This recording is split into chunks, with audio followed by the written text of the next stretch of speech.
All right, guys, welcome back to another exciting lecture of Law with me, CA Preeti Agarwal. First chapter हमारा हो चुका है, that is the preliminary chapter. आगे बढ़ते हैं. And this is kinds of companies. अब जैसे मैंने आपको पिछले सेशन में भी बताया था कि ये जो चैप्टर है काइंड्स ऑफ कंपनीज, ऐसा आपको स्टडी मटेरियल में नहीं मिलेगा, because I have divided the chapters into small small parts. जैसे प्रिलिमिनरी चैप्टर में मेरे बुक में आपको सिर्फ डेफिनेशंस मिलेंगी. फिर काइंड्स ऑफ कंपनी में we will discuss the various kinds of company. अभी आप देखोगे ना तो यहाँ पर भी सेक्शन 2 ही दिखाई देगा आपको, क्योंकि है ये सारे डेफिनेशनल सेक्शंस ही. लेकिन मैंने क्या किया है, अब इनके ना जो रेलिवेंट रूल्स अप्लाई करते हैं वो इनकॉर्पोरेट करके पूरा का पूरा कॉन्सेप्ट यहाँ पर कवर कर दिया. जैसे अगर हम फॉरेन कंपनी पढ़ेंगे तो उसके जो रेलिवेंट रूल्स है, रूल 2, तो वो भी मैंने यहाँ पर डाल दिया है. Then 1 person company, rule 3 and 4 ये अप्लाई करता है. तो ऐसे मैंने अब पूरा एक आंसर फॉर्मेट बना दिया है आपके लिए कि अगर आपको इस पे क्वेश्चंस आए तो क्या लिखना है. मेरा टारगेट है कि हम ये जो चैप्टर है ये 2 पार्ट्स में करें. ठीक है, एक साथ पूरा चैप्टर करना बहुत हैवी हो जाता है, so we will do it in 2 parts. हम यहां तक सब कर लेंगे आज. ठीक है, ये सब कुछ कवर करेंगे. ऑलराइट, सिर्फ हम सेक्शन 8 कंपनी, स्मॉल कंपनी ये बाद में करेंगे. ऑलराइट, तो देखते हैं how much we are able to cover in today's session. मन तो है कि हम काफी कुछ कवर कर ले ताकि नेक्स्ट टाइम इतना ज्यादा लोड नहीं रहे आपके लिए. अच्छा, एक बात पूछनी थी आपको, एमसीक्यू किए कि नहीं आपने? Yes, did you solve the MCQ? मैंने शीट अपलोड की थी. सिंपल से एमसीक्यूज थे. सिर्फ उसमें ना एक क्वेश्चन ऐसा था जिसमें 2 ऑप्शंस थे. ठीक है, तो वो मैंने अपडेट कर दिया है. उसमें 2 ऑप्शंस हैं कि फ्री रिजर्व में क्या नहीं आता है. तो रिवैल्यूएशन रिजर्व नहीं आता, सिक्योरिटीज प्रीमियम भी नहीं आता, तो उसमें दोनों हो सकते हैं. तो that is why I have updated that. ठीक है, okay, let us continue with this. अच्छा, मैं एमसीक्यूज अलग से डिस्कस करूंगी आपके साथ, बट बहुत सिंपल थे ना, तो मुझे लगता है कि हाँ, आज कर लेना, कोई प्रॉब्लम नहीं है. लेकिन मेक इट अ पॉइंट कि you cover that. Okay, because simple से ही एमसीक्यूज थे, क्योंकि उसमें बहुत ज्यादा केस बेस्ड आते नहीं है. Okay, let us begin today's session. Now in this chapter we are going to study the different kinds of companies. Associate company जो हमने ऑलरेडी कवर कर दिया था, ये सब भी हमने थोड़ा थोड़ा बहुत पढ़ा हुआ है, बस थोड़े से डिटेल्स यहाँ पे मैंने ऐड कर दिए हैं. चलो, ये तो बाद में भी हम लोग कर सकते हैं. जैसे मैंने आपको बताया, यहाँ पे मैंने रूल्स भी इनकॉर्पोरेट कर दिए हैं, but these are rules which are given separately. जैसे rule 2 of the company specification of definition details rules 2014. तो हर एक चैप्टर का एटलीस्ट 1 सेट ऑफ रूल तो रहेगा ही रहेगा. तो जो डेफिनेशंस हैं उनका रूल ये है. फिर जो इनकॉर्पोरेशन से रिलेटेड चैप्टर है उनमें ये रूल्स आ जाएंगे. तो rule 3 and 4 of the companies incorporation rules 2014, आपको ये भी याद रखना है. सिर्फ रूल 3 और 4 लिख दिया एग्जाम में वो नहीं चलेगा. You also have to write rule कौन सा है, rule 3 of companies incorporation rules 2014, ऐसा आपको बहुत ही स्पेसिफिकली लिखना है. ऑलराइट, ये जो 2 फॉर्म्स हैं बोथ आर इंपॉर्टेंट. अगर आपको INC2 नहीं भी याद रहता है तो, लेकिन INC4 तो कंपल्सरीली आपको करके ही जाना है. You have no option. INC4 is compulsory. You have to study it. Okay, तो please write over here learn. ये फॉर्म नंबर आपको लर्न करना है. एक ही फॉर्म तो है, कर लोगे ना, INC4. ठीक है, चलो, क्लासिफिकेशन ऑफ कंपनीज. अभी सबसे इंपॉर्टेंट वंस हाईलाइट कर लो. Holding subsidiary important, associate important, 1 person company, private company, listed company, government, foreign, हाँ ये सब आते हैं एग्जाम में. ठीक है, इन पे क्वेश्चंस आते हैं. Case based, generally case based, theory नहीं आएगा, केस बेस्ड आएगा या MCQ आएगा. ओके, तो प्लीज हाईलाइट दिस.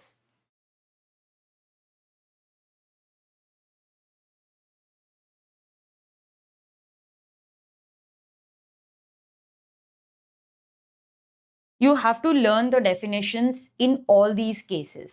तो जैसे गवर्नमेंट कंपनी की डेफिनेशन, फॉरेन कंपनी, इस पे जो इलेक्ट्रॉनिक मोड है उस पे ज्यादा क्वेश्चंस आते हैं. I'll give you the type of questions also, okay?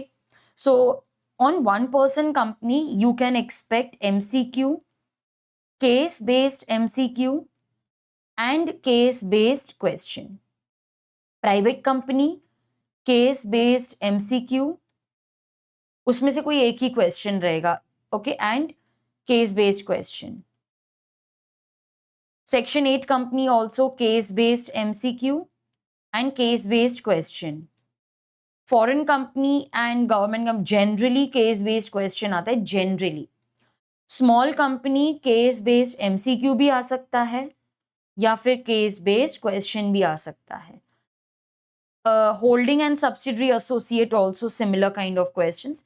Listed companies अभी तक तो सिर्फ केस बेस्ड ही आया है, आगे का पता नहीं, केस बेस्ड क्वेश्चंस ही आए हैं इस पे, लेकिन MCQ भी आ सकता है, may be a simple MCQ. ये सिंपल MCQ शायद आ सकता है इस पे, बट इन पे क्वेश्चंस आए हैं, आ सकते हैं, ओके. ये जो on the basis of incorporation है ना, इस पे अभी तक उन्होंने क्वेश्चंस नहीं पूछे हैं. So they may ask, they may not ask. I don't know. All right. So these are the type of questions. You cannot ignore this chapter. You cannot say कि ये last में करेंगे, ये आता है नहीं करेंगे, क्योंकि इसमें से questions आते हैं और अच्छे weightage वाले questions आते हैं. Now, let us discuss the classification on the basis of incorporation of companies. So on the basis of incorporation, they may be classified as a registered company, charter company या फिर statutory company. Now what is the meaning of registered company? Registered company means a company which is registered under the Companies Act, because नाम में ही देखो उनका meaning छुपा हुआ है. It is registered under the Companies Act or any previous company law. So it follows a proper procedure for registration. You have to fill the incorporation form, you have to file it with ROC. तो जो भी हम पढ़ रहे हैं ना, they are all registered companies. They may be incorporated as a limited liability company or even unlimited liability company. Now you must be wondering कि ma'am अगर आप company incorporate कर ही रहे हो तो फिर unlimited liability के साथ में आप क्यों incorporate करोगे? I'll give you the reason when we come to the unlimited liability company. Okay, so basic reason सिर्फ इतना है, to give greater assurance to the creditors. ये reason है for unlimited liability company. This is the reason for, it's a general reason for unlimited liability company. ठीक है, to give greater assurance to creditors. This is the basic reason for incorporating an unlimited liability company. ठीक है, ये reason है. तो हम जो पढ़ रहे हैं वो सारे registered companies हैं, whether incorporated under this Companies Act or previous Companies Act. They may be either private or public companies. I'm only highlighting the keywords क्योंकि इस पे अभी तक क्वेश्चन आया तो है नहीं, तो क्यों इस पे टाइम वेस्ट करना है. सिर्फ कीवर्ड्स अगर आपने एग्जाम में पढ़ लिए तो सफिशिएंट है. कंपनीज एक्ट, ठीक है, लिमिटेड अनलिमिटेड लायबिलिटी, पब्लिक हो या प्राइवेट हो, it has all the essential features of a company. लेकिन लॉ बोलता है कि you may also, sorry, if not also, act बोलता है that if the company is not falling under this category then this will be regarded as an unregistered entity. Ma'am एक बात नहीं समझ में आ रही, अगर आप कंपनी की बात कर रहे हो तो वो तो रजिस्टर होगी ना. यस, अगर आप कंपनी की बात कर रहे हो, अगर आपको सेपरेट लीगल स्टेटस चाहिए तो फिर तो आपको रजिस्ट्रेशन करना ही पड़ेगा. लेकिन आपने एक वर्ड पे ध्यान दो, कंपनी नहीं एंटिटी वर्ड यूज किया है यहाँ पे. ठीक है, तो आपको हम कंपनी नहीं मानेंगे क्योंकि आप रजिस्टर्ड नहीं हो. लेकिन क्योंकि आप बिजनेस कर रहे हो, आपने रजिस्ट्रेशन नहीं किया तो उसे अनरजिस्टर्ड एंटिटी माना जाएगा. लेकिन अगर बोलने के लिए इंस्टीट्यूट ने अनरजिस्टर्ड कंपनी आपके एग्जाम में लिख दिया तो फिर आपको क्या समझना है कि अनरजिस्टर्ड कंपनी वो होती है जो कोई रजिस्ट्रेशन नहीं किया हुआ है. It is only based on some kind of agreement, some kind of informal understanding between the parties. तो इस पे कोई रजिस्ट्रेशन का प्रोसीजर उन्होंने किया ही नहीं है. सिर्फ आपको इतना याद रखना है, इट इज बेस्ड ऑन, अब मैं क्यों इतना डिटेल में जा रही हूँ जब ये आता ही नहीं है, आपके स्टडी मटेरियल में ना एक छोटा सा पार्ट है इस पे, और एक बार ना एमसीक्यू में उन्होंने पूछा था, only one time till now. I don't remember वो आपके एमसीक्यू एग्जाम वाला था कि स्टडी मटेरियल वाला था, लेकिन मैंने एक एमसीक्यू में इसको देखा हुआ है। तो इट इज बेस्ड ऑन, आप मेरे साथ इसको लिख सकते हो, it is based on an agreement. Okay, this is just an informal understanding, लिख दो, बिटवीन पार्टीज। तो क्या मैम इनको कंपनीज एक्ट अप्लाई करेगा? नहीं नहीं, it will not apply. Okay, इसको कंपनीज एक्ट अप्लाई नहीं करेगा, लेकिन क्योंकि ये बिजनेस कर रही है तो इसको जो लोकल जनरल लॉज हैं वो तो अप्लाई करेंगे। ठीक है, इनको जनरल लॉज अप्लाई करेंगे, तो फिर जो भी उनके इंडस्ट्री स्पेसिफिक गाइडलाइंस है, इंडस्ट्री स्पेसिफिक लॉज हैं, वो अप्लाई करेंगे। ठीक है, इनको इनके industry specific guidelines shall apply. Okay, तो it is based on informal understanding, general laws will apply, जो इंडस्ट्री स्पेसिफिक लॉज हैं वो अप्लाई करेंगे। ठीक है, next, what is a charter company? कल ही मैंने रील डाली थी on what is a charter company. Yes, तो चार्टर कंपनी क्या होती है? पहले के जमाने में ना, it was not easy to do business. आप और मैं बस आज मन किया कंपनी इनकॉर्पोरेट कर ली, ऐसा नहीं होता था। पहले बहुत ज्यादा रिस्क इन्वॉल्व था। अभी जितनी स्टेबिलिटी है ना कंट्रीज में, पहले वैसे नहीं थी। अभी तो बहुत स्टेबिलिटी से हम काम करते हैं। तो पहले के जमाने में आपको अगर बिजनेस करना है तो आपको किंग या क्वीन की परमिशन लेनी पड़ती थी, तो वो एक रॉयल चार्टर साइन करता था। तो it is formed on the basis of a royal charter granted by the monarch. Monarch मतलब किंग या फिर क्वीन। वो एक साइन करके देता कि हाँ तुम अब बिजनेस कर सकते हो, तो वो एक लाइसेंस जैसा हो जाता था कि हाँ मैं बिजनेस कर सकता हूं। So these enjoy exclusive rights and privileges granted by the state and they have historical significance. So generally जितने भी प्रोफेशनल बॉडीज हैं, लर्नेड सोसाइटीज है, या फिर ट्रेड या एक्सप्लोरेशन पर्पसेस के लिए अगर आपने बनाए हो, जैसे एक्सप्लोरेशन पर्पस मतलब मुझे कहीं जाना है, वहां पे मुझे माइनिंग इंडस्ट्री सेटअप करनी है, तो ठीक है जाओ ढूंढो वहां पे माइनिंग हो सकती है क्या, या फिर मुझे एक्सपोर्ट करना है, जैसे east India company, that is a very good example of this, ऐसे स्पाइसेस को एक्सपोर्ट करना है etcetera. Statutory companies, these are companies which are formed under a separate act of parliament. So special act of parliament या तो central होगा या state होगा, इनका कोई मेमोरेंडम होना जरूरी नहीं है। They are governed by the provisions of the special act. तो हम इनको कंपनी क्यों बोलते हैं? क्योंकि आपको याद है मैंने बताया था कि even if they are governed by special act, इनको कंपनीज एक्ट अप्लाई करता है, as long as there is similarity. मतलब इनका जो स्टैट्यूट है और हमारा जो कंपनीज एक्ट है, दोनों सेम बातें बोल रहे हैं, तो फिर तो इनको कंपनीज एक्ट भी अप्लाई कर रहे हैं। लेकिन जैसे ही इनका स्टैट्यूट और कंपनीज एक्ट कुछ कॉन्ट्राडिक्टरी बोल रहा है, मतलब कुछ कॉन्फ्लिक्ट आ गया, तो इन्हीं का special law, special act apply करेगा।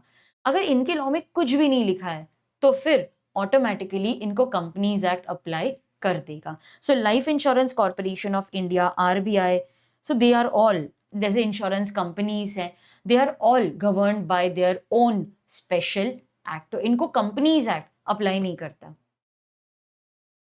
अच्छा, so that was on the basis of incorporation. Now we come to the main part on the basis of members. मतलब कितने members से आप incorporation कर सकते हो। तो जो मेरी 1 person कंपनी है उसके लिए तो मुझे 1 member ही चाहिए। ओके, मिनिमम 1 और मैक्सिमम भी 1 ही है। अगर प्राइवेट कंपनी की हम बात करें तो अगर आपको एक प्राइवेट कंपनी स्टार्ट करनी है, सो यू नीड मिनिमम 2। ठीक है, मिनिमम की ही हम बात करते हैं, because on the basis of members, मतलब कितने लोगों के साथ आप इनकॉर्पोरेट कर सकते हो, हम इनकॉर्पोरेशन की बात कर रहे हैं ना। एंड अगर हम पब्लिक कंपनी की बात करें तो मिनिमम 7 लोगों के साथ हम कंपनी इनकॉर्पोरेट, वो भी पब्लिक कंपनी इनकॉर्पोरेट कर सकते हैं। ओके, नाउ 1 person कंपनी का जो कॉन्सेप्ट है ना students, that is extremely extremely extremely important for exam. मतलब मैं आपको बता नहीं सकती, हर एक प्रोविजन पे उन्होंने क्वेश्चन पूछा हुआ है, तो फिर आप एक्सपेक्ट कर सकते हो कि they may ask questions on any of these provisions. तो इसीलिए हमको हर एक पॉइंट को डिटेल में पढ़ना ही पड़ेगा। Okay, now you may right along with me. अगर आपको नहीं लिखना है तो मैंने मेरे जो समरी बुक है ना, ये देखो, ये मेरी जो समरी बुक है उसमें मैंने ऑलरेडी आपके लिए ये टाइप कर, मतलब मैंने आपको वो जो इमेज में डिस्कस करने वाली वो दे दिया। ये जो मेरा चार्ट है ना, ये मेरे रेगुलर लेक्चर्स वाला है, ठीक है। तो मैंने सोचा कि इतना अच्छा मेरा बना हुआ है ऑलरेडी रेगुलर लेक्चर का, तो मैं फास्ट ट्रैक में भी वही यूज कर लेती हूँ। कॉन्सेप्ट तो वही है, तो टाइम भी बचेगा ना हमारा, because we don't have so much time. हमको पोर्शन भी कंप्लीट करनी है, हमारे पास लिमिटेड टाइम है। तो मैंने ऑलरेडी ये चार्ट जो रेगुलर लेक्चर वाला था ना, वही यहाँ पर आपको आपके साथ शेयर कर दिया। तो अभी फिलहाल आपको कुछ भी लिखने की जरूरत नहीं है, ऑलरेडी ये सब आपके पास है, ठीक है। चलो, ये सब ना हम बाद में रीड करेंगे। सबसे पहले I want to simplify the concept for you. Now what is a 1% company, एकदम ब्रीफली आपको एक्सप्लेन कर दी, क्योंकि इसकी इंपॉर्टेंस क्या है उस पर तो क्वेश्चंस नहीं आएंगे। Questions will be asked on the provisions, legal provisions of 1% company, उस पर ज्यादा कॉन्सेंट्रेट करेंगे ना। अगर मुझे अकेले को बिजनेस करना है तो मेरे पास वैसे तो बहुत सारे ऑप्शन है। मैं प्रोप्राइटरी में कर सकती हूँ या मैं कंपनी भी इनकॉर्पोरेट कर सकती हूँ। प्रोप्राइटरी क्या होता है ना, वो एक ऐसे छोटा मोटा बिजनेस माना जाता है। जो फॉरेन के क्लाइंट्स हैं या फिर बैंक्स है, वो प्रोप्राइटर को इतना सीरियसली लेते नहीं है, क्योंकि उनको लगता है यार छोटा सा बिजनेस है, इसके तो रिकॉर्ड्स भी कंप्लीट नहीं होंगे। लेकिन अगर आप एक 1% कंपनी इनकॉर्पोरेट होते, करना बिजनेस मुझे अकेले ही है, अगर मैं 1% कंपनी इनकॉर्पोरेट कर लेती हूँ, तो क्योंकि ये कंपनी है मेरी, सारी सारी मुझे सारी फाइलिंग्स करनी पड़ेंगी, कंप्लायंसेस करने पड़ेंगे। तो फॉरेन जो क्लाइंट्स है ना, वो इन कंपनीज पे ज्यादा भरोसा करते हैं, बिकॉज दे नो कि अगर मुझे कंपनी के बारे में कुछ भी जानना है तो इसके रिकॉर्ड्स आरओसी के पास अवेलेबल हैं, और ये प्रॉपरली चल रही होगी, इसके सारे फाइलिंग्स प्रॉपरली होंगे, कंप्लायंसेस होंगे, इसके सारा कुछ लीगली चल रहा होगा, क्योंकि आरओसी की नजर है इस पे। तो फॉरेन क्लाइंट्स मेरे पे ज्यादा भरोसा करते हैं। That is why I may incorporate a 1% company. मैं एक ऐसी बंदी हूँ जिसको किसी और के साथ बिजनेस करना बिल्कुल पसंद नहीं है। मुझे क्विक डिसीजंस चाहिए कि मैंने सोचा और मैंने एग्जीक्यूट कर दिया। तो मेरे लिए 1% कंपनी का जो एंटिटी है ना, वो बहुत ही सूटेबल है। पहले ये नहीं थी, पहले या तो प्राइवेट या पब्लिक करनी पड़ती थी। भाई करना बिजनेस मुझे अकेले है, लेकिन क्योंकि ये ऑप्शन ही अवेलेबल नहीं था, तो मुझे प्राइवेट कंपनी इनकॉर्पोरेट करनी पड़ती थी। अभी बिजनेस मुझे अकेले करना मतलब 99% शेयर्स मुझे अपने पास ही रखने हैं। तो मैं ना किसी को भी ढूंढ के ले आती थी, जैसे मैंने मेरे माली को बोल दिया या फिर मैंने मेरे ड्राइवर को बोल दिया, ए मैं तेरे को थोड़े से शेयर्स दे रही हूँ, तू मेरा सेकंड मेंबर बन जा। तो लोग देख रहे थे कि कंपनीज एक्ट ने ऑब्जर्व किया कि ऐसी बहुत सारी इनकॉर्पोरेशन हो रही हैं जहां पर बिजनेस बंदा अकेला ही करता है, लेकिन उसने किसी और को बस दिखाने के लिए एक आधो शेयर्स दे दिए। तो हमने बोला कि क्यों ना ये एक कॉन्सेप्ट इंट्रोड्यूस किया जाए। So that is the reason for introducing the concept of 1% company. So it is a very structured form of business. करता अकेले ही है बंदा, okay? I am the only one who is managing the company. लेकिन directors हो सकते हैं, member तो एक ही होगा। डायरेक्टर्स आप मोर देन 1 रख सकते हो, जैसे मैक्सिमम 15 तक यहाँ पर जा सकता है, जैसे बाकी कंपनीज में होता है। इसको limited liability, perpetual succession, separate legal entity, सारे कंपनी के फीचर्स मिलेंगे। ओके, कंपनी के जितने भी फीचर्स हैं ना, इसको सारे मिलेंगे। तो it's a very well organised form of business. अब मिनिमम कितने मेंबर्स चाहिए to incorporate a 1% company? I need just 1। Minimum 1 है, मैक्सिमम भी 1 ही है। ओके, मिनिमम 1, मैक्सिमम भी 1। डायरेक्टर्स कितने हैं? मिनिमम 1 डायरेक्टर है, तो जो मेंबर है वही डायरेक्टर भी बन जाता है बाय डिफॉल्ट। मैक्सिमम आप 15 ला सकते हो। ये ओनर्स थोड़ी ना होते हैं, ये तो कंपनी को सिर्फ मैनेज करते हैं। अगर इससे भी ज्यादा चाहिए तो आप स्पेशल रेजोल्यूशन से बढ़ा सकते हो, बट कोई करता नहीं है। इतने सारे डायरेक्टर्स का क्या करेंगे हम? तो सबसे पहले जो मेंबर का पॉइंट था और फिर दूसरा डायरेक्टर का point, this is very simple, इस पे क्वेश्चंस नहीं आते हैं। अब जाते हैं एलिजिबिलिटी पे। इस पे मैक्सिमम क्वेश्चंस आते हैं, और यहां पर मैं आपको बताना चाहती हूँ कि इंस्टीट्यूट के कॉन्सेप्ट्स अभी तक क्लियर नहीं है। क्या मिस्टेक करते वो मैं आपको बताऊंगी। उनके आप कितने भी एमटीपी या आरटीपी देख लो, उन्होंने वही मिस्टेक की हुई है। सुनो, अब अगर हम मेंबर के एलिजिबिलिटी की बात करें सबसे पहले, so who can be a member? एक मेंबर बनने के लिए I need to be a natural person. Natural मतलब लिविंग पर्सन, जो बर्थ लेता है। कोई कंपनी एक ओपीसी इनकॉर्पोरेट नहीं कर सकती। Company is a separate person in the eyes of law, I agree, but company is artificial person. तो कोई कंपनी मेंबर या नॉमिनी नहीं बन सकती। Only a natural living person can incorporate OPC. उसको इंडियन सिटीजन होना पड़ेगा। Citizenship is also available only to an individual, company citizen नहीं हो सकती है, ठीक है। तो एक नेचुरल पर्सन जो एक इंडियन सिटीजन, ये सारी क्यूमुलेटिव रिक्वायरमेंट्स है। क्यूमुलेटिव मतलब उसको दोनों होना पड़ेगा, ऐसा नहीं चलेगा कि वो नेचुरल पर्सन है और सिटीजन नहीं है, दोनों रिक्वायरमेंट्स चाहिए मुझे, ठीक है। He has to be a natural person who is an Indian citizen whether resident in India और नॉट, मतलब वेदर रेजिडेंट इन इंडिया और अदरवाइज ऐसे वर्ड्स यूज किए हैं एक्ट में। इसका मतलब है कि अगर वो रेजिडेंट है, मैम रेजिडेंट कौन होता है, he stays in India for at least 120 days during the immediately preceding financial year. तो इमीडिएटली पहले वाले फाइनेंशियल ईयर में, फाइनेंशियल ईयर अभी हमने पढ़ा था ना, financial year means period beginning from 1st of April to 31st of March। आपको पता है मैंने क्यों इतना ज्यादा टाइम स्पेंड किया डेफिनेशंस पे, क्योंकि देखो हर जगह उनका मेंशन किया जाता है। तो अगर 1st April से लेके 31st of March of the preceding year, मतलब पिछले साल, अगर आप 120 days इंडिया में थे, मतलब आप रेजिडेंट हो।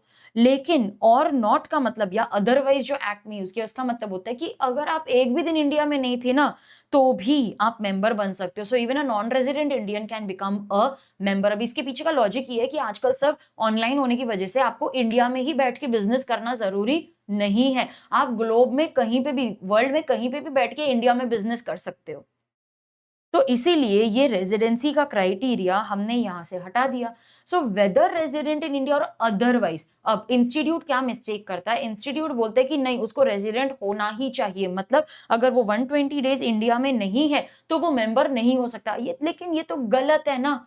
वेदर रेजिडेंट और अदरवाइज का मतलब क्या होता है कि अगर वो एक भी दिन इंडिया में नहीं है ना तो भी। अब आप बोलोगे कि मैम ठीक है आपने हमको लॉजिक तो समझा दिया, लेकिन अगर यही चीज एग्जाम में आएगी तो हम क्या लिखेंगे, क्योंकि मार्क्स तो वही देने वाले हैं। तो आप वहां पर लिखो और otherwise means that even if the person is not in India for even a single day, he can become a member in OPC and he can be the nominee, क्योंकि नॉमिनी की भी जो एलिजिबिलिटी है वो same ही है। मैंने लिखा है देखो, मेंबर हो या नॉमिनी हो उसकी एलिजिबिलिटी इज द सेम, ठीक है। तो मेंबर और नॉमिनी दोनों की एलिजिबिलिटी सेम है। ये देखो, eligibility of the nominee same है। तो अगर आप एक भी दिन इंडिया में नहीं हो, आपको तो वही फॉलो करना है, बिकॉज क्या पता कि एमटीपी आरटी पे वो मिस्टेक कर रहे हो, लेकिन शायद ऐसा भी हो सकता है कि आपका जो पेपर चेकर है उसको सही प्रोविजंस पता है, तो फिर तो वो आपको मार्क्स नहीं देगा ना। अगर आप बोलोगे कि नहीं इंस्टीट्यूट ने आरटीपी एमटीपी तो ऐसे लिखा है, तो आप यही बोलोगे even a non resident Indian can become a member or nominee of OPC, ठीक है। अब सवाल ये उठता है कि मेंबर तो एक ही है, मिनिमम वन और मैक्सिमम भी one, what if he dies, तो फिर क्या होगा। इफ द मेंबर डाइज, क्योंकि ये कंपनी है, कंपनी परपेचुअली रन करती रहती है till it is wound up. तो अगर आपका मेंबर है, ही डाइज, तो हम किसी और को मेंबर बना देंगे, तो वो बंदा मुझे पहले ही आइडेंटिफाई करके रखना पड़ेगा। इसीलिए लॉ बोलता है at the time of incorporation itself आप आरओसी को बताओ। मैम कैसे बताएंगे, मेमोरेंडम में उसका नाम लिखा रहेगा कि देखो अगर मेंबर को कुछ भी हो जाता है, मैम कुछ भी मतलब क्या, इफ द मेंबर डाइज और ही बिकम्स इनकेपेबल ऑफ कॉन्ट्रैक्टिंग, जैसे कोमा में चला गया, पैरालिटिक अटैक आ गया, मरा नहीं है लेकिन वो एकदम वेजिटेटिव स्टेट में है, पैरालिटिक अटैक आ गया उसको, या फिर वो मेंटली अनस्टेबल हो गया, इन दैट केस ये जो नॉमिनी है ये मेंबर बन जाएगा और नॉमिनी की जगह खाली हो जाएगी तो वो किसी और को नॉमिनेट कर देगा, ठीक है। तो मेंबर ही डाइड, तो नॉमिनी मेंबर बन जाएगा और किसी और को। This is nothing but perpetual succession. तो मेंबर है, he has appointed a nominee, member dies, nominee becomes the member and then he will nominate someone else। ये प्रोसीजर चलता ही जाएगा। फिर ये नॉमिनी जो मेंबर बना था वो भी मर गया, तो जो नॉमिनी था वो मेंबर बन जाएगा और किसी और को नॉमिनेट करेगा, ये चलते ही जाएगा। This is nothing but perpetual succession, ठीक है। मैम ये नॉमिनी पूरे लाइफ टाइम तक रहेगा क्या, क्या मैं इसको चेंज कर सकती हूँ, बिल्कुल चेंज कर सकते हो, you can change the nominee. अरे नॉमिनी खुद भी छोड़ के जा सकता है, प्रोसीजर्स है वो मैं बताऊंगी आपको। Any change in the nominee will not be considered as alteration of memorandum. Ma'am इसका मतलब क्या होता है? चेंज तो कर सकते हैं ना, बिल्कुल कर सकते हो, लेकिन लॉ बोलता है अगर आपने नॉमिनी को चेंज कर दिया तो आपने उसका नाम मेमोरेंडम में भी तो लिखा हुआ है ना, तो आपको मेमोरेंडम ऑल्टर करना पड़ेगा। तो वो ऑल्ट्रेशन का एक लंबा प्रोसीजर होता है कि पहले मीटिंग बुलाओ, स्पेशल रेजोल्यूशन पास करो, ऑल्ट्रेशन करो, रेजोल्यूशन आरओसी के पास फाइल करो। ये जो प्रोसीजर है ना, ये आपको फॉलो नहीं करना पड़ेगा। तो एक एक तरीके का मुझे रिलीफ मिला है फ्रॉम द कंप्लायंसेस। तो लॉ बोलता है कि जो भी चेंज इन द नॉमिनी कर तो सकते हो, लेकिन हम उसे ऑल्ट्रेशन नहीं मानेंगे। इसका मतलब है the procedure for alteration of the memorandum need not be followed. Students, ये जो मेरा नोट है ना, अगर आपने एग्जाम के एक दिन पहले इसी को सिर्फ पढ़ लिया ना, आपका पूरा कॉन्सेप्ट कवर हो जाएगा।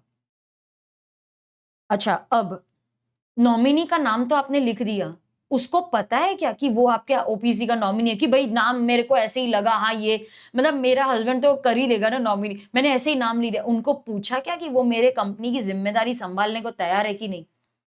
आपने अपने फ्रेंड का नाम लिख दिया, अरे उसको पूछा क्या कि वो नॉमिनी बनने को रेडी है कि नहीं? तो लॉ बोलता है सिर्फ आपने हमको मेमोरेंडम में लिख के बोल दिया हाँ ये नॉमिनी होगा, ये संभाल लेगा, उसको पता है क्या? उसको पूछा है क्या? वो रेडी है क्या? तो लॉ बोलता है कि ऑब्टेन अ प्रायर कंसेंट। प्रायर मतलब कि नॉमिनी को नॉमिनेट करने से पहले, प्रायर मतलब आपको ये सब इनकॉर्पोरेशन पहले करना है, उसका अप्रूवल लेके रखो। प्रायर रिटन अप्रूवल चाहिए। ऐसे नहीं है कि उसको नॉमिनी बना दिया, कंपनी इनकॉर्पोरेट हो गई, अभी देख तेरे को नॉमिनी बना दे, तेरा तो नाम लिख दिया मैंने, ये नहीं चलेगा। प्रायर रिटन कंसेंट चाहिए मुझे of the nominee, and this will be filed with ROC in form INC 4। INC मतलब ये इनकॉर्पोरेशन से रिलेटेड फॉर्म है, देखो INC, ठीक है। तो फॉर्म की जो नंबरिंग है ना, वो अल्फा न्यूमेरिक है। तो INC मतलब इनकॉर्पोरेशन से रिलेटेड फॉर्म है। INC 4 ही है, पहले INC 3 हुआ करता था, अभी उन्होंने बोला सब कुछ एक ही फॉर्म में डाल दो। ये इसमें क्या आएगा वो भी मैंने आगे नोट में लिखा है, मैं आपको बताऊंगी। तो प्रायर रिटन कंसेंट चाहिए, we will file this with ROC. तो लॉजिकली मैंने पूरा ये चार्ट बनाया है, कैसे? मिनिमम 1 मेंबर, मैक्सिमम भी 1 member, minimum 1 director, maximum 15 directors. Eligibility of member, member कौन होगा? He has to be a natural person, Indian citizen, whether resident in India और नॉट। रेजिडेंट वर्ड क्योंकि यूज किया है तो उन्होंने उसको डिफाइन भी किया कि हमारे हिसाब से रेजिडेंट कौन है? जो 120 days during the immediately preceding financial year अगर इंडिया में रहता है तो उसे रेजिडेंट माना जाएगा। एक ही मेंबर है, अगर उसको कुछ हो गया तो फिर इन दैट केस नॉमिनी जो है वो मेंबर बन जाएगा और वो किसी और को नॉमिनेट करेगा। ये परपेचुअल सक्सेशन है। नॉमिनी कौन है उसका नाम मेमोरेंडम में लिखा होगा। अगर मैंने चेंज भी कर दिया, that is not alteration of memorandum, मतलब मुझे मेमोरेंडम ऑल्टर करने वाला प्रोसीजर फॉलो नहीं करना है। Eligibility of the nominee is same as member. ऐसे ही किसी को नॉमिनी नहीं बना सकते, आपको उसका प्रायर रिटन कंसेंट लेना पड़ेगा। मैंने तीनों को अलग अलग अंडरलाइन हाईलाइट किया है क्योंकि ये तीनों वर्ड्स की अपनी रेलेवेंस है। प्रायर लेना पड़ेगा मुझे, सिर्फ ओरल कंसेंट नहीं चलेगा, रिटन कंसेंट लेना पड़ेगा और ये फाइल करना पड़ेगा विद आरओसी इन INC 4। तो मेरे नोट को अच्छे से दिमाग में बिठा लो, because I am telling you ये नोट है जो आप सेंटेंस फॉर्म में एग्जाम में कन्वर्ट कर सकते हो। लॉ बहुत इजी है स्टूडेंट्स, सिर्फ आपको थोड़ा सा ध्यान देना है।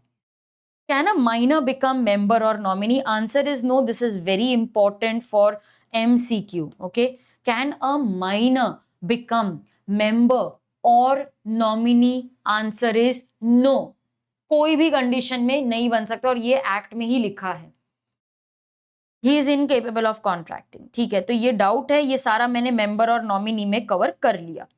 अब परपेचुअल सक्सेशन की बात करते हैं। इतना तो मुझे समझ में आ गया that if the member dies, member जो है उसने नॉमिनी अपॉइंट करके रखा ही हुआ है, that nominee will become the member और वो किसी और को नॉमिनेट कर देगा। यही तो है परपेचुअल सक्सेशन और ये चलता जाएगा।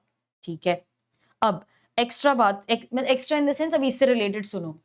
अ person can be member in only 1 OPC, nominee in only 1 OPC। ठीक है, ये थोड़ा मैं ना डिस्टेंस पे लिख दिया, ऐसे लग रहा है 10 PC लिखा है 10 PC लिखा हुआ है ऐसे लग रहा है, नहीं 1 OPC 1 OPC। ठीक है, ऐसे लिख देती हूँ।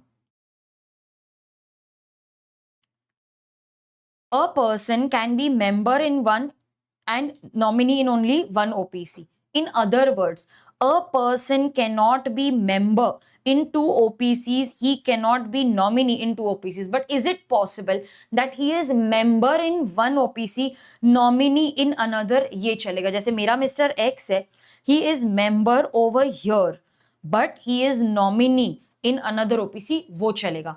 प्रॉब्लम तो तब आएगी ना, वो जहां पर नॉमिनी था, ठीक है, वो जहां पर नॉमिनी था वहां का मेंबर डाइस. तो मिस्टर एक्स जहां पर नॉमिनी था वहां का मेंबर डाइस. अब ये जो मिस्टर एक्स नॉमिनी है वो मेंबर बन जाएगा, नॉमिनी की जगह खाली हो जाएगी, वो किसी और को नॉमिनेट कर देगा. लेकिन मैम आपने ही बताया था ना, a person can not be a member in two OPC. अब यहां पर वो नॉमिनी था, मेंबर बन गया, अब वो दो दो ओपीसीज में मेंबर है, ये तो नहीं चलेगा, आपने बताया था.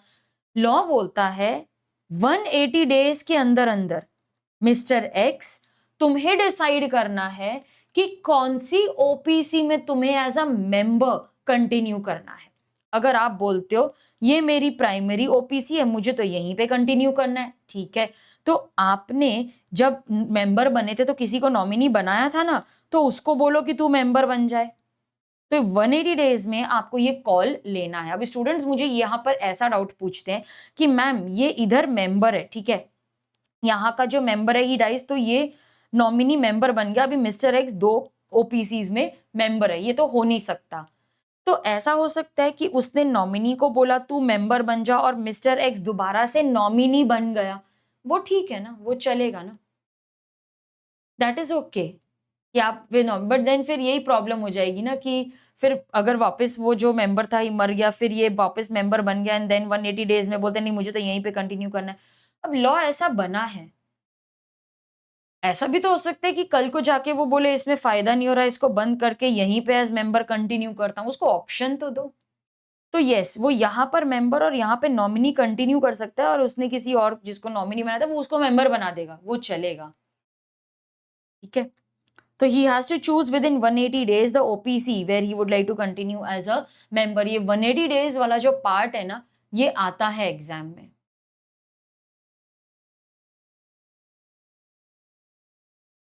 मैंने ये सब इधर लिखा है, ये सब मैंने आपको दिया है, देखो I have given you everything in writing. अच्छा, ओपीसी की लाइबिलिटी की अगर हम बात करें नाउ,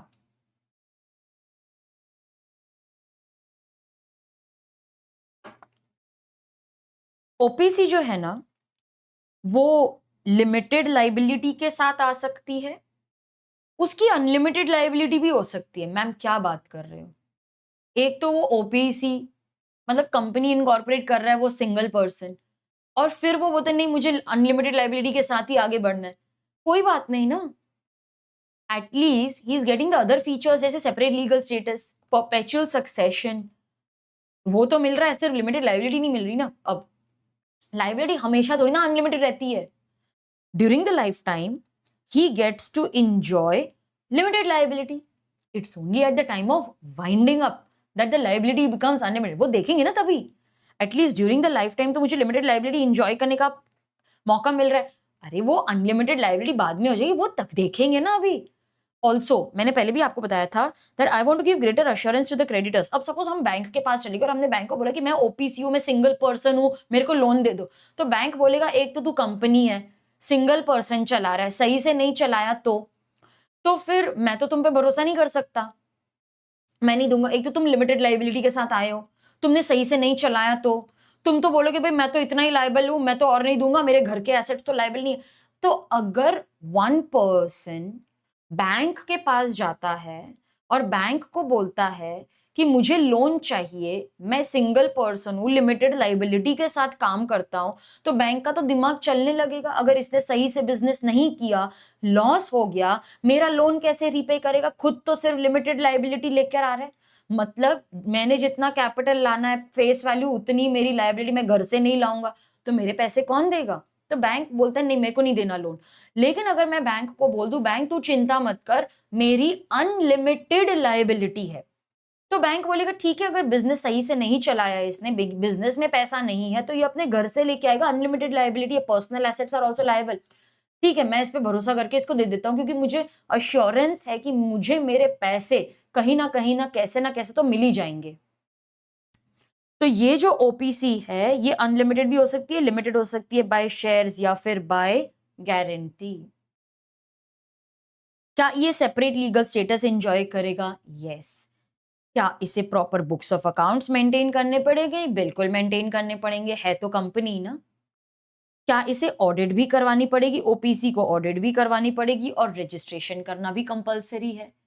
ठीक है, तो क्योंकि है तो ये कंपनी ना, तो कंपनी के सारे इसको फीचर्स तो अप्लाई करेंगे ही। ठीक है, तो ये सब आपको ऑलरेडी मैंने दे दिया हुआ है। ठीक है, अब इसको टेक्स्ट बुक में से रीड करते हैं। अभी आपको लगेगा मैम क्या इजी हो गया ये।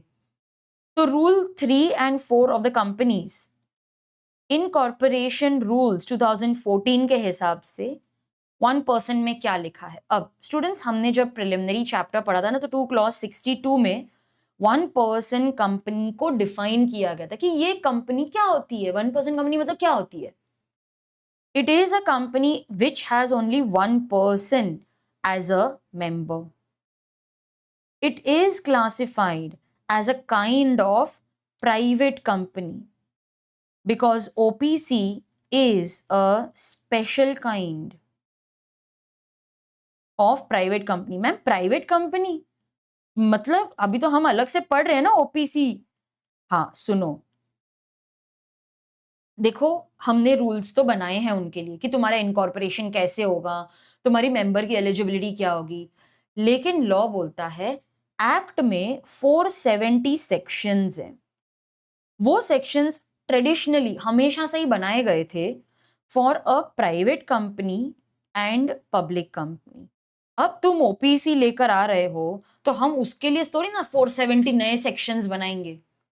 तो लॉ बोलता है जो भी प्रोविजंस प्राइवेट कंपनी को अप्लाई करते हैं वही प्रोविजंस ओपीसी को भी अप्लाई कर दो विथ सम एक्स्ट्रा प्रिविलेजेस, और कुछ थोड़े बहुत रूल्स डाल दो। लेकिन जो प्राइवेट कंपनी के प्रोविजंस हैं वो ओपीसी को भी अप्लाई करेंगे।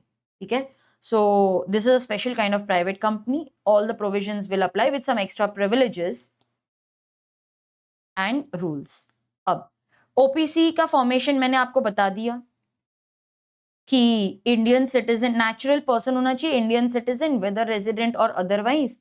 तो अगर एक नॉन रेजिडेंट होगा तो वो भी इनकॉर्पोरेट तो कर ही सकता है। रेजिडेंट मतलब he should stay in India for at least 120 days during the immediately preceding financial year.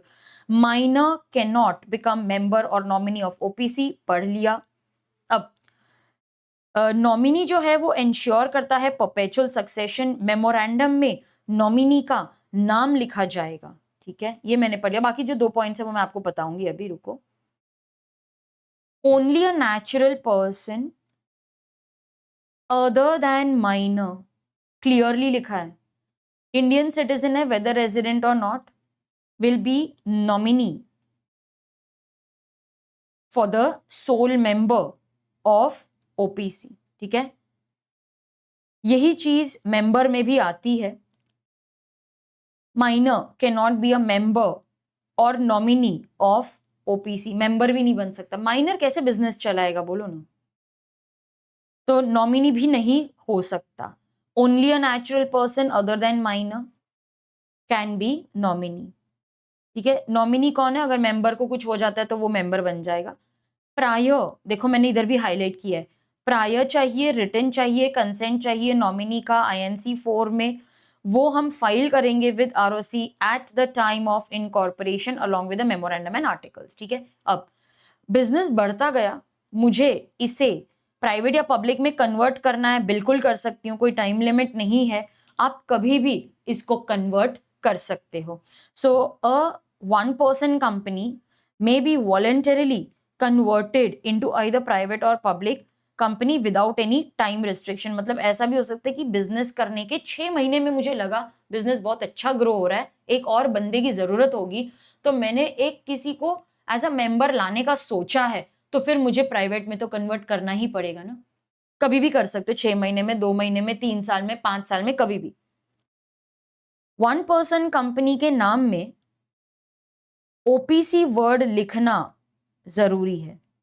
तो ऐसा आएगा OPC private limited, the words OPC private limited will have to be mentioned in the bracket, ठीक है। तो अब नाम कैसे लिखा जाएगा ये देखो, मेरे पास आपके लिए सैंपल्स हैं। X OPC private limited, ITDA OPC private limited, OPC private limited, इस तरीके से आपके नाम में ओपीसी प्राइवेट लिमिटेड आएगा, ठीक है। हर जगह पे आप देखो वैसे ही लिखा हुआ है ओपीसी प्राइवेट लिमिटेड। आपको यही चीज ना मैं आगे भी बताऊंगी कि अगर कंपनी का नाम किसी से मैच करता है, मतलब सिमिलर है ना, तो उसको नेम चेंज करना पड़ता है। अगर उसने नेम चेंज नहीं किया ना, तो ROC एक कोई भी भलता सलता नाम दे देता है। ORDNC, order of regional director not complied with, ये आगे बताऊंगी मैं आपको, लेकिन ये चीज ध्यान में रखना। ORDNC मतलब order of regional director not complied, ठीक है। Year of incorporation, corporate identification number, registration number, ऐसा भलता सलता सा नाम आपको मिल जाएगा if you don't change your name in spite of receiving the order from the central government. तो ऐसा भलता नाम आपको दिया जाएगा, ये याद रखना, ठीक है। ये बाद में आपको काम में आएगा। अच्छा, अब एक प्रोविजन जो हमारी रह गई है, it is again a very important provision for exam. OPC cannot be incorporated or converted into a Section 8 company.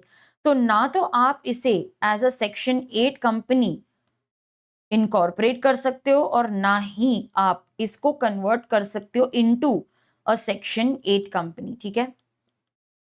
तो OPC cannot be incorporated as a Section 8. Section 8 is non-profit organization. तो ना तो आप इसको इनकॉर्पोरेट कर सकते हो और ना ही इसे कन्वर्ट कर सकते हो इनटू अ Section 8 कंपनी, ठीक है। इसको याद रखना, ये लर्न करना है आपको।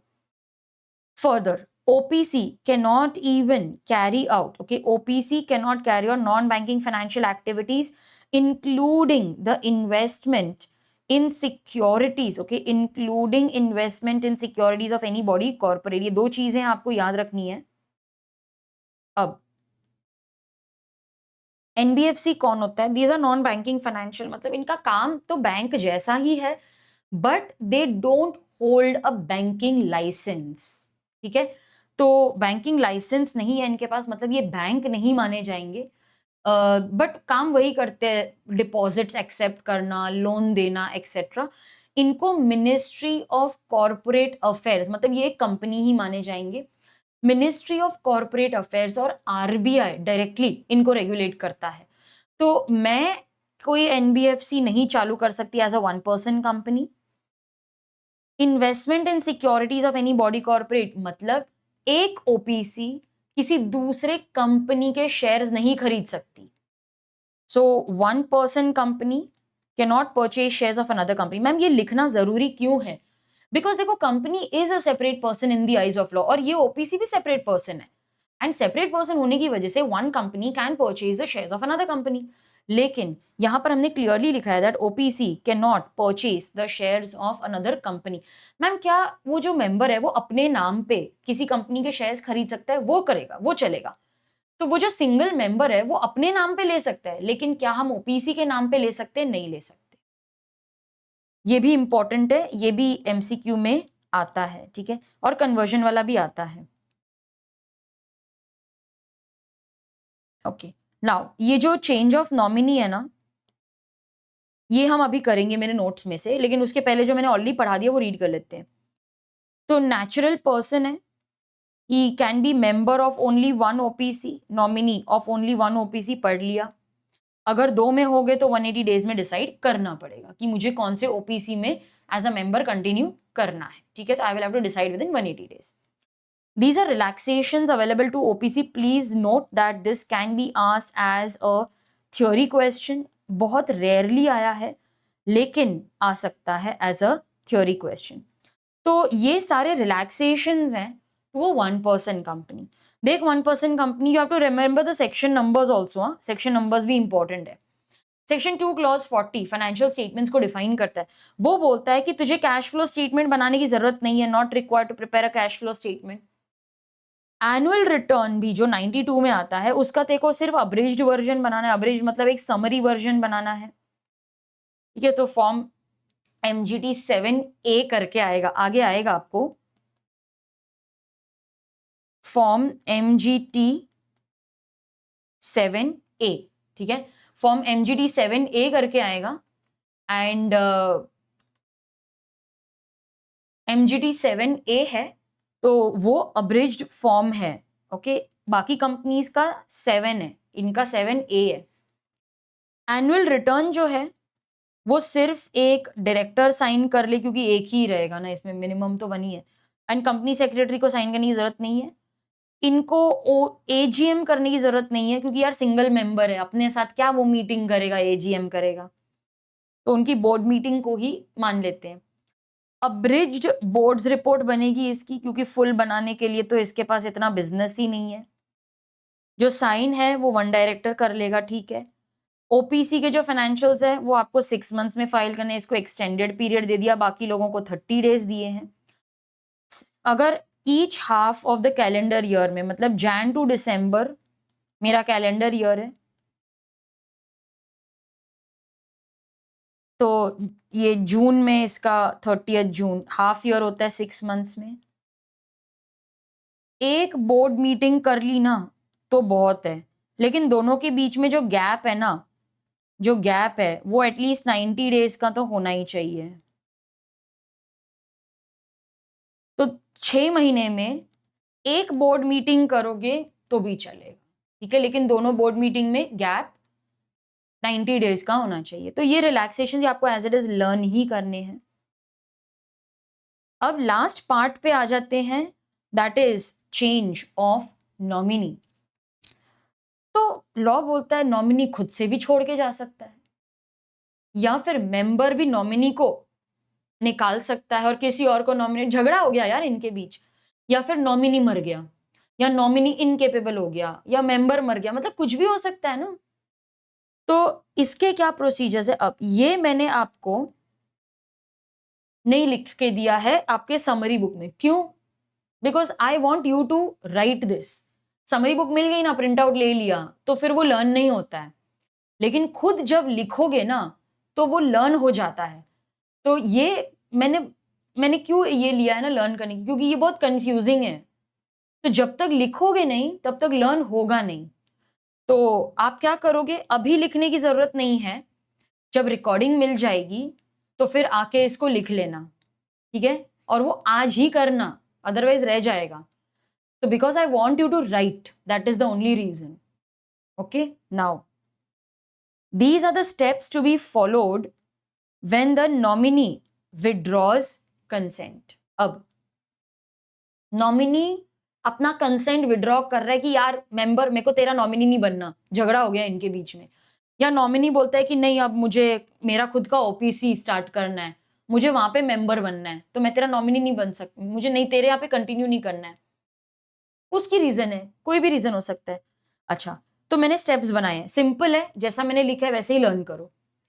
नॉमिनी कैन विड्रॉ, मतलब परमिशन तो है, हिज कंसेंट। क्या करना है, स्टेप 1, गिव नोटिस, वो भी राइटिंग में, to the member and OPC, दोनों को इन्फॉर्म करो। जैसे एम्प्लॉय छोड़ के जाता है तो कैसे कंपनी को बोल के जाता है मैं जा रहा हूं, नोटिस देता है कि नहीं, तो वैसे नोटिस दो। किसको, दोनों को, मेंबर को भी और OPC। मैम OPC को क्यों देना है, मेंबर को नोटिस दे दिया ना। OPC is a separate person in the eyes of law ना, तो क्योंकि वो पर्सन है तो आपको उसको भी बताना पड़ेगा, बॉस को और उसके बड़े बॉस को बोलना पड़ता है कि नहीं। तो सबसे पहला step, give a notice in writing to the member and OPC।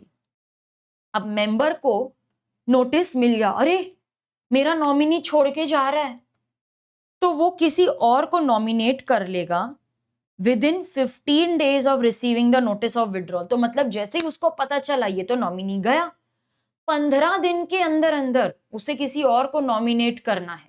Simple है लॉजिक। नॉमिनी नोटिस देगा to the member and OPC, member को पता चल गया, 15 दिन के अंदर अंदर किसी और को अपॉइंट कर देगा।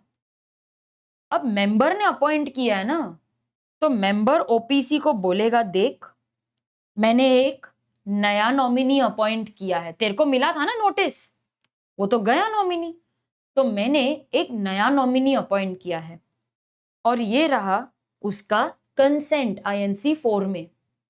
अब OPC को पुराने नॉमिनी का भी नोटिस मिला कि मैं जा रहा हूं और नए नए नॉमिनी के डिटेल्स आ गए विद कंसेंट, तो फिर OPC क्योंकि वो सेपरेट पर्सन है, ये सब कुछ फाइल कर देगा विद ROC। लॉजिक है, सिंपल लॉजिक, वैसे ही मैंने पूरा चार्ट बनाया है।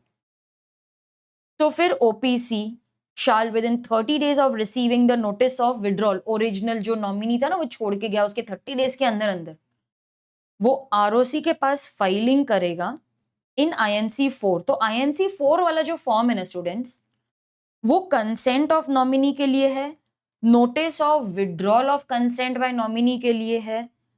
मतलब देखो ना, ये नोटिस दिया ना ROC को कि देखो उसने अपना कंसेंट विड्रॉ कर लिया। चेंज ऑफ नॉमिनी एंड अगर मेंबर नहीं रहा, मर गया या इनकेपेबल हो गया, तो सबके लिए INC 4 है। मेंबर मर गया, छोड़ गया, इनकैपेसिटेट हो गया, नॉमिनी चला गया, नॉमिनी चेंज हो गया, नॉमिनी ने कंसेंट विड्रॉ कर लिया, सबके लिए INC 4।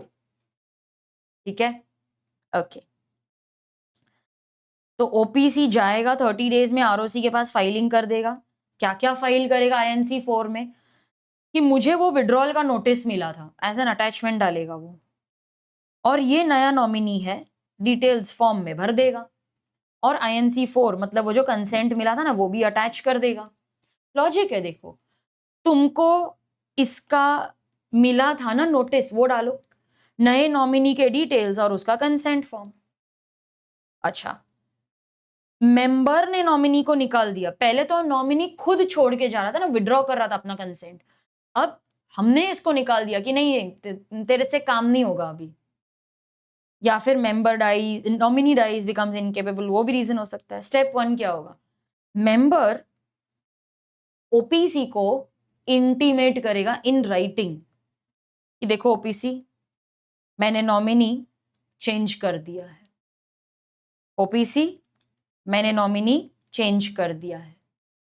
मेंबर शैल नॉमिनेट अनदर पर्सन, तुरंत आपको किसी और को नॉमिनेट करना पड़ेगा, आपने चेंज कर दिया तो अभी किसको ला रहे हो, वो भी लॉजिक है।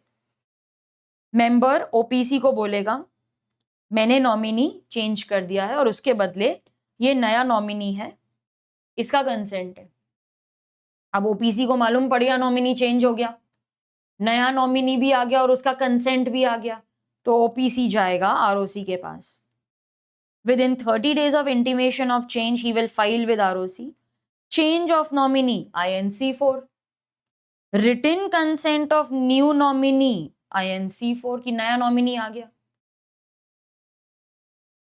Member dies, एक्स मेंबर था, ही डाइज, नॉमिनी जो है वो मेंबर बन गया, 15 दिन के अंदर अंदर वो किसी और को नॉमिनेट करेगा, नया नॉमिनी आ गया ना, मेंबर भी चेंज हो गया, तो OPC shall with in 30 days of change in the membership file with ROC। अरे सुन ROC, मेरे यहाँ पे तो बहुत चेंजेस हो गए हैं, जो मेंबर था ना वो अब मेंबर नहीं रहा, तो जो नॉमिनी है वो मेंबर बन गया है और हमने किसी और को नॉमिनेट किया है, देखो। So intimation of cessation of member, nomination of new person and consent of the new nominee. ठीक है, तो अभी OPC क्या बोलेगा, मेरा मेंबर चेंज हो गया, नॉमिनी भी चेंज हो गया, नॉमिनी का नया कंसेंट लेकर आओ। तो अगर आपने ये पूरे अच्छे से चार्ट्स पढ़ लिए ना, तो आपका सारा कॉन्सेप्ट इसी में कवर हो जाएगा। ओके, ठीक है। अब एक छोटा सा क्वेश्चन है, एक्चुअली ये ना क्वेश्चन जो है वो ऐसा एग्जाम में नहीं आएगा, क्योंकि एग्जाम में ना वो लोग MCQ या छोटा मोटा कुछ पूछ लेंगे। मैंने क्या ट्राई किया है कि मेरे जितने मैंने कॉन्सेप्ट्स पढ़ाए हैं वो छोटे छोटे आपके इसमें कवर हो जाए, मतलब एक एक लाइन का आंसर है, तो I want that it should be covered. ठीक है, तो अब एक काम करो, इसको रीड करो, ऑलराइट, इसको रीड करो and be ready with your answer, फिर डिस्कस कर लेते हैं। रीड करो, चलो read this and be ready with the answer.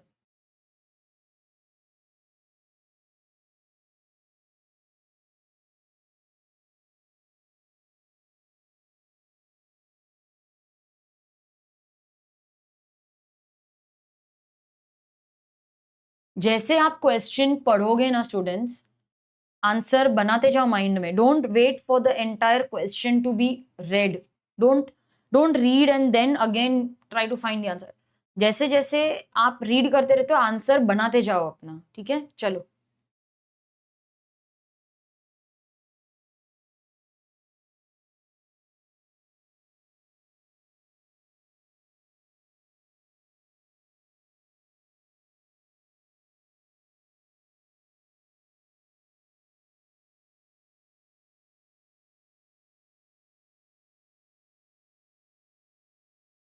जब हो जाएगा तो चैट बॉक्स में लिखना done.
Done.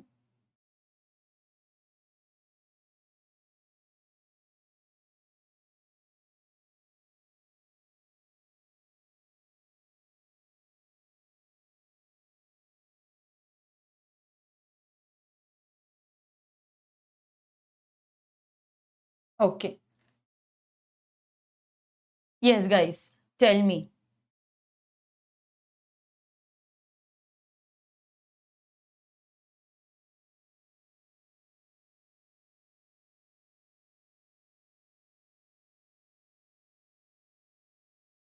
They have not specifically asked a question, but is he eligible to become member? What will you write? Anirudh, क्या वो eligible है to become a member? वो सिर्फ 105 डेज था इंडिया में। Is he eligible? यस या no में answer दूं? Is he eligible?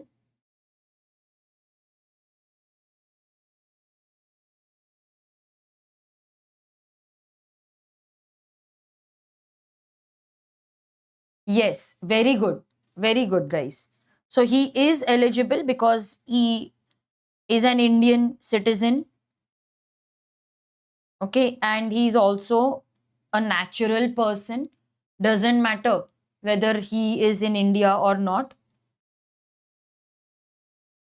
What if he becomes a member in two OPCs?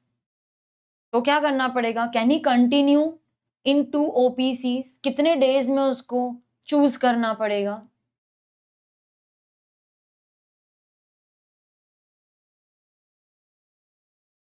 कितने डेज में चूज करना पड़ेगा बोलो?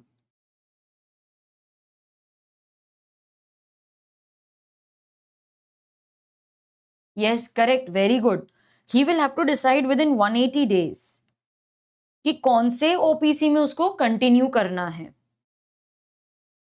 Can they incorporate a third OPC? Can you incorporate another OPC? Can you be member in to?